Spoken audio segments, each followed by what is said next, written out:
Hello दोस्तों, स्वागत है आपका मेरे YouTube चैनल पे। अगर आपको मेरी कहानी पसंद आए तो लाइक करें और अगर आप मेरे चैनल पे नए हैं तो सब्सक्राइब करें। बिस्तर से उठते हुए कामना की नज़र घड़ी पर पड़ी तो 6 बजे थे। नींद तो काफ़ी देर से खुल चुकी थी, लेकिन इतनी जल्दी उठकर क्या करती। गर्मी की सुबह भी तो जल्दी होती है। सोचा चलो अब उठा ही जाए।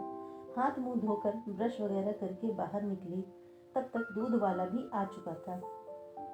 अब तक उनके पति सतीश बाबू भी जग चुके थे और तैयार होकर सुबह की सैर के लिए निकल रहे थे। सब कुछ यंत्रवत चल रहा था। किसी से कुछ कहने सुनने की जरूरत नहीं। जीवन में कोई उत्साह उमंग नहीं बची थी दोनों के। सतीश बाबू के जाते ही वह भी अखबार लेकर बैठ गई। एक गहरी सांस लेकर दीवार पर टंगी तस्वीर पर नजर डाली, जिस पर फूलों का हार पड़ा हुआ था। उनकी आंखों में आंसू भर गए। उन्होंने किसी तरह स्वयं को संभाला और अखबार के पन्ने उलटने लगी। नियति के आगे आखिर किसकी चली है, और जो सच है वह तो है ही। उसे स्वीकारने में ही भलाई है, बजाय इसके कि जो नहीं है उसके लिए रोते रहें। सतीश बाबू भी दूर से जाते हुए दिखाई दिए और वह चाय बनाने के लिए किचन की ओर चल दी।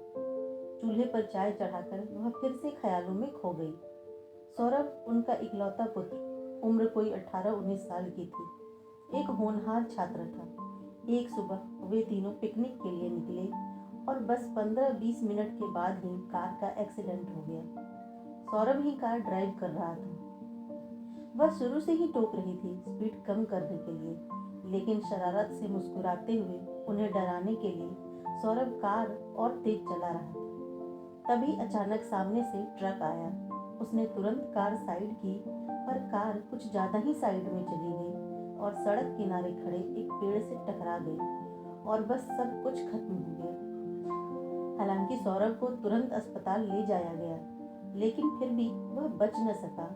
और किस्मत का खेल तो देखो, इन दोनों को मामूली खरोंची आई थी। कलेजे पर पत्थर रखकर जिगर के टुकड़े के अंगों का दान कर दिया था दोनों ने। कितने बुरे दिन देखे थे। महीनों उनकी आंखें नहीं सूखी थी। जिंदगी बेमतलब की होकर रह गई थी। फिर भी जब तक जीना है तो जीना ही था। उन्होंने पौधे लगाए, एक पपी भी पाला, ताकि अपने दुख पर से ध्यान हटा सके। लेकिन यह तो दुख का महासागर था। ईश्वर को भी इसी उम्र में यह दुख देना था, जब वह न इधर के थे न उधर के। 40-45 के बीच की उम्र में थे यह दोनों। फिर भी समय सबसे बड़ा मरहम होता है, जो जख्मों को भर ही देता है। इतना बड़ा मकान है और वह सिर्फ 2 लोग। बनवाते वक्त तो सोचा था कि सौरभ की शादी होगी, बहू आएगी, पोते पोतियों से घर भरा रहेगा। और इस कारण भी बनवा लिया था कि बेटे को बाद में परेशान न होना पड़े। अब तो इतने बड़े घर की साफ सफाई ही महंगी पड़ गई है। इतनी धूल जमती है कि बस पोंछते जाओ और वह जमती जाएगी। कम से कम एक काम तो मिल जाता है, वरना करें क्या। घर तो जैसा का तैसा व्यवस्थित रहता है, कोई भी चीज अपनी जगह से हिलती नहीं। सौरभ था तो कितना बखेड़ा किया रहता था। सारे घर में उसके कपड़े और सामान बिखरे मिलते थे। उनको समेटने में ही वक्त बीत जाता था, और अगर कुछ कहो तो उसकी शरारत भरी मुस्कुराहट। सतीश बाबू ने चाय पीते हुए कहा, क्यों ना मकान किराए पर दे दें। वे चौंकी, क्यों, क्या हो गया अचानक? नहीं, अचानक नहीं, कई दिनों से सोच रहा हूँ। इतना बड़ा 2 मंजिला मकान है, सूना सूना पड़ा रहता है। ऊपर वाला हिस्सा किराए पर उठा दें तो कैसा रहेगा? किराएदार रहेंगे तो थोड़ी चहल पहल रहेगी, सुरक्षा की दृष्टि से भी ठीक रहेगा, एक सहारा भी बना रहेगा। कहीं आना जाना हो तो घर सूना भी नहीं रहेगा। वह बोले। वह बात ही कर रहे थे कि गेट खुलने की आवाज आई। लगभग 35 वर्षीय एक व्यक्ति दिखाई दिया। अंदर आकर उसने सलीके से गेट बंद किया और उन दोनों के सामने अभिवादन करते हुए खड़ा हो गया। उन्होंने भी उसे कुर्सी पर बैठने का संकेत किया। वह कुर्सी पर बैठते हुए बोला, मैं अनिल वर्मा हूँ और मैं आपका मकान किराए पर लेना चाहता हूँ।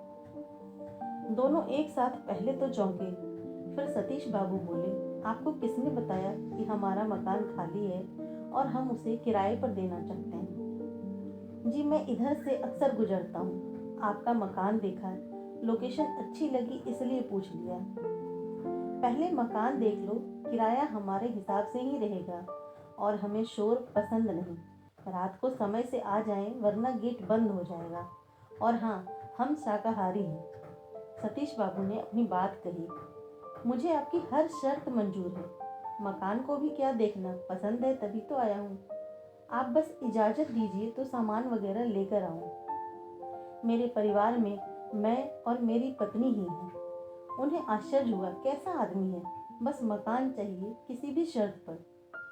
2-4 दिनों में अनिल अपना सामान वगैरह ले आया और घर व्यवस्थित कर लिया। दोनों ने अपना कमरा बड़ी सुंदरता से सजाया था। घर में थोड़ी रौनक आ गई थी। आना जाना लगा रहता था। अनिल हमेशा उनसे पूछता रहता, कोई काम हो तो करता रहता, कभी पानी का बिल भरना तो कभी सब्जी या किराने का सामान लाना। और कामना से तो उसे विशेष लगाव था। उसके होते हुए उनकी मजाल की कोई भी बाहर का काम कर पाए, सब वही करता।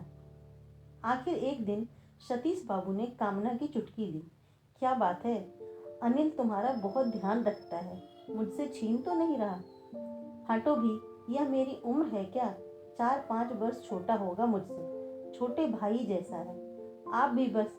कामना चिढ़कर बोली। उम्र है तो क्या हुआ, दिखती तो नहीं हो? सतीश ने फिर से छेड़ा। कौन जाने, सोच रहा हो कि सेवा करने से हम प्रसन्न हो जाएं तो यह मकान उसे ही दे दें। अब कोई है भी तो नहीं अपना वारिस। इस युग में ऐसी सोच बहुत ही सामान्य सी बात है। कामना ने एक और तरह से सोचा।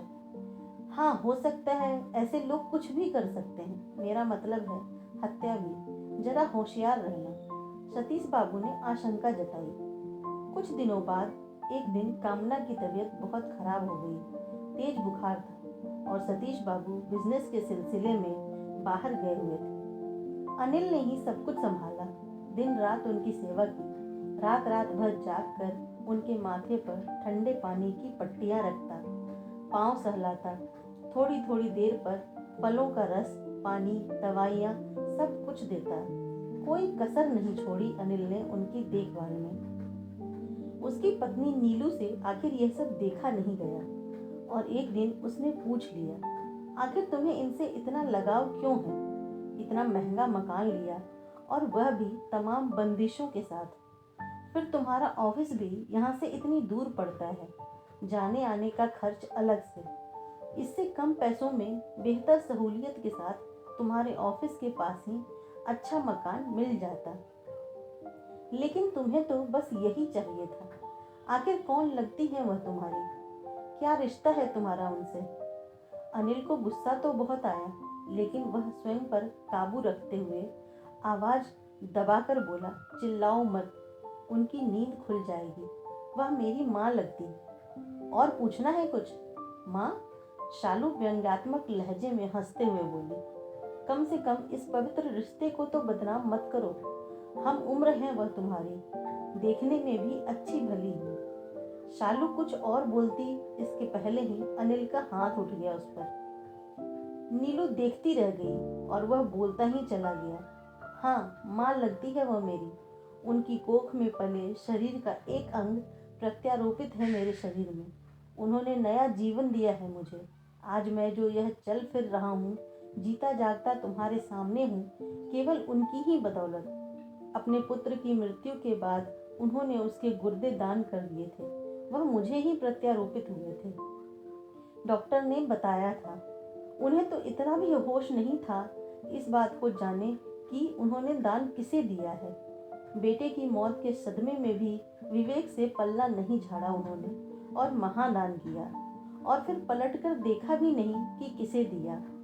मैंने यह मकान जानबूझकर किराए पर लिया ताकि उनके आसपास रह सकूं, कुछ तो सेवा कर सकूं उनकी। इस तरह कुछ तो कर्ज मुक्त हो जाऊंगा। और अब से तुम भी उनकी अपने सास ससुर की तरह सेवा करना। नीलू अनिल को देखे जा रही थी। कैसे अनोखे रूप से जुड़ा था माँ बेटे का यह रिश्ता। पहला ना सही, दूसरा जन्म तो दिया ही था कामना ने अनिल को। दोस्तों, अगर आपको मेरी ये कहानी पसंद आई हो तो लाइक करें और अगर आप मेरे चैनल पे नए हैं तो सब्सक्राइब करें। धन्यवाद।